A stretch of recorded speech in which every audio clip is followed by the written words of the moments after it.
Hey all you beautiful people, we are back and we are this close to the end of SMAUGUST 2021. These months blow by faster than I expect every single time. Over the course of the last 3 weeks, we've met 15 of my self-indulgent dragons and 3 new dragon-type Pokemon for the Maza region. It's been a ton of fun sharing the finished products with you all and having you there with me while I create. If you're interested in hanging out and chatting with me while I work, be sure to check out our Twitch. Today, we'll be wrapping up the last of these 3 dragon types with an evolution for Suchip, who we met last week. And of course, I have 6 new non-Pokemon dragons that I hope you'll all enjoy as well. We're almost at the end, guys. Enjoy the second to last week of SMAUGUST 2021. Let's kick it off with day 20. The prompt for day 20 was lemonade. Yeah, okay, I'm sure you guys are starting to notice a trend here. These prompts don't exactly lend themselves to intuitive dragon designs. They're pretty specific, and in this particular case, seem to have nothing to do with dragons at all. That's a fun challenge though, at least I think it is. For me, it's about breaking down these verbal prompts into the visuals I like most about and associate with them. I love lemonade because it's cool, refreshing, it gives me energy, and it makes me feel like a kid again. In my mind's eye, a lemonade dragon would have the same impact on my audience, with a nice, fluid line of movement throughout the body that implies motion, but nothing too dramatic. A cheery expression that makes you go, "Aw," and "cool" all at the same time.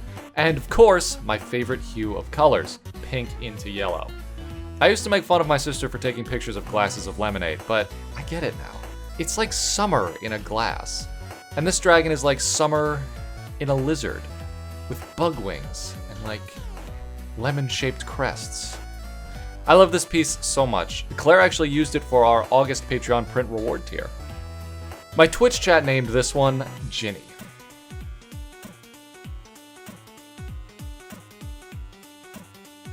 While we're on the subject of summer treats, let's move on to day 21, the prompt for which was corn. I know, it must seem like I'm making these difficult on purpose, right? To be honest, the corn prompt kind of is just an inside joke with all of you Maza region fans.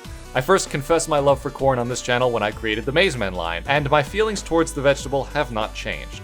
Corn, like lemonade, just tastes like summer. It tastes like sitting outside on a humid evening in a wet bathing suit, and it feels like you know you can stay up late tonight because there's no school tomorrow.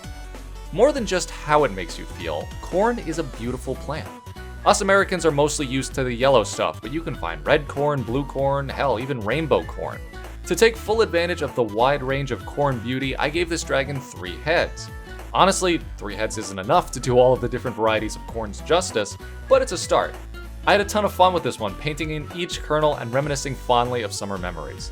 The only thing I wish I'd done differently is making the heads a bit bigger and the body a bit smaller so that the heads were more of a focal point, and tie in some more of that silky corn hair as features in the dragons. 2 things that one of the artists we featured in Fan Art Friday did incredibly well, and if you haven't watched that video yet, be sure to give it a look. Claire actually got the final word with this dragon's name, Colonel Concierge Marie II.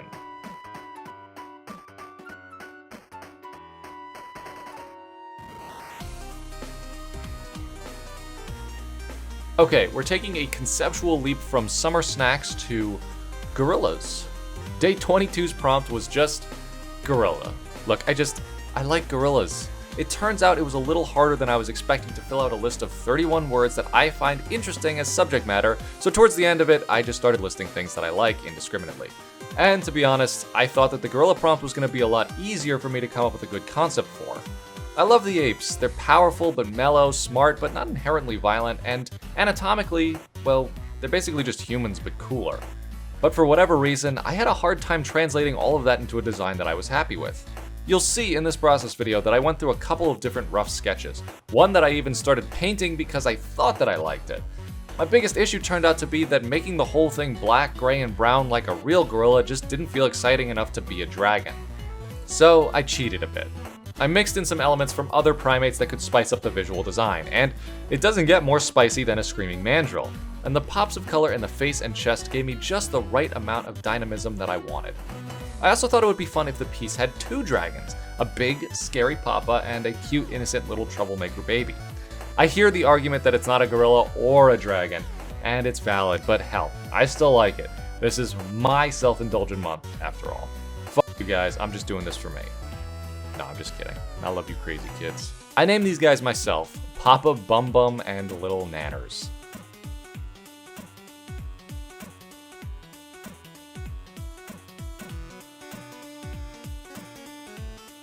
Okay everyone, we all had fun on our trip to the zoo, but now let's head back to the veritable picnic that we're having with our corn and lemonade dragons.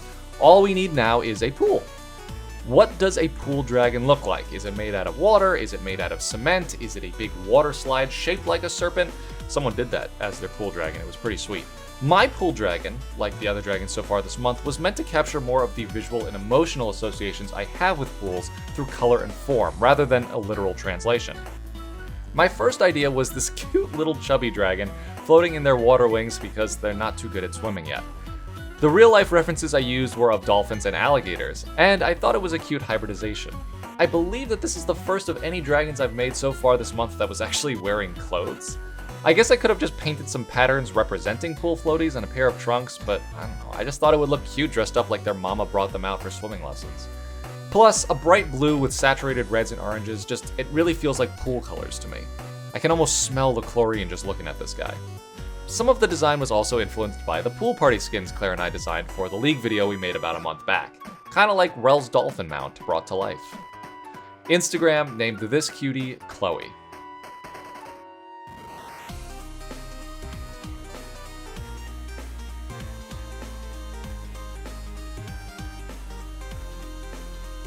And what would a picnic be without bees? I didn't actually intend for these prompts to correspond in such a way that they would create an outdoor barbecue made out of dragons, but here we are at day 24, honey. Honey gave me another opportunity to render some lovely golden textures, but moreover, it was a chance to celebrate some of my favorite animals on Earth, honeybees. I made a Vespid-looking dragon during my first SMAUGUST challenge 2 years ago, but it was really scary looking. I don't find bees or even wasps scary. I think they're fascinating, incredible, beautiful, and not as hostile as they're often made out to be. Yeah, they can sting, humans can stab, it doesn't mean that's all they do. Honeybees are especially impressive. I mean, how many invertebrates can you name that understand geometry, cartography, form societies, and generate a substance so elusively delicious that not even humans can successfully replicate it? Yeah, I said it, man-made honey sucks. Anyway, radical political opinions aside, I love honeybees, and my honey prompt dragon would be a tribute to their greatness. Small, cute, a little magical looking with just the right amount of fluff. Can this dragon even fly? Of course it can, because this dragon doesn't care what humans think is impossible. And Twitch named it Mel.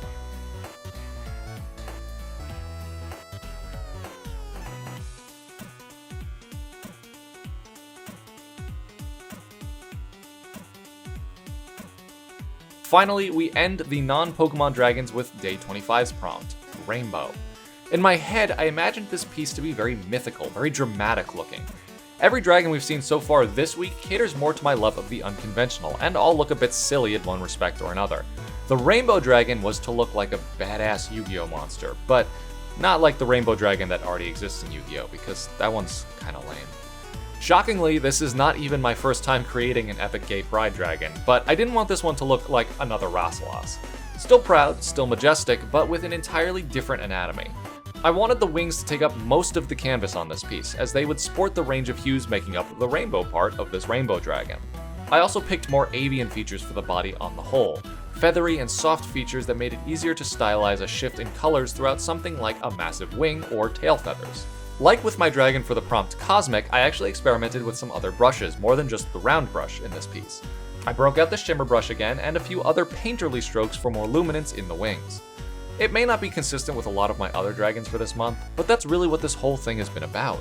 Striking a wide range of dragon designs from typical to unusual to ridiculous, and I'm really happy with the results so far. Instagram named this dragon Iris.